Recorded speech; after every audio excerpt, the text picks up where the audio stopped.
শৈল্পিক ফুটবলের প্রতিদ্বন্দ্বিতা আর মর্যাদার লড়াইয়ে আগামী ২৬ মার্চ বাংলাদেশ সময় ভোর ৬টায় মুখোমুখি হচ্ছে ব্রাজিল ও আর্জেন্টিনা।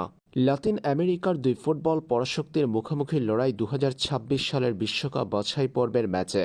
মার্চের চলমান উইন্ডোতে ব্রাজিল এবং আর্জেন্টিনা দুই দলই খেলেছে একটা করে ম্যাচ। নিজেদের প্রথম ম্যাচে ব্রাজিল হারিয়েছে কলম্বিয়াকে। কলম্বিয়ার বিপক্ষে ২-১ গোলে জিতেছে সেলেসাওরা। অন্যদিকে আর্জেন্টিনা জয় পেয়েছে উরুগুয়ের বিপক্ষে। সাবেক বিশ্ব চ্যাম্পিয়নদের ১-০ গোলে হারিয়েছে আলবিসেলেস্তারা। এবার মুখোমুখি ব্রাজিল ও আর্জেন্টিনা।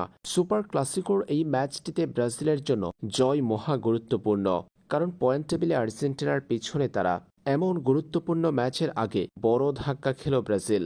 সুপার ক্লাসিকোতে চির প্রতিদ্বন্দ্বী আর্জেন্টিনার বিপক্ষে মাঠে নামার আগে ব্রাজিল হারিয়েছে দলের প্রধান গোলরক্ষক অ্যালিসন বেকারকে।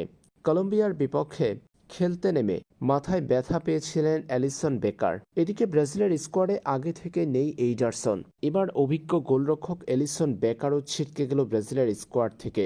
কলম্বিয়ার ম্যাচে মাথায় চোট পাওয়ার পর ক্লাব লিভারপুলে ফিরে গেছেন তিনি।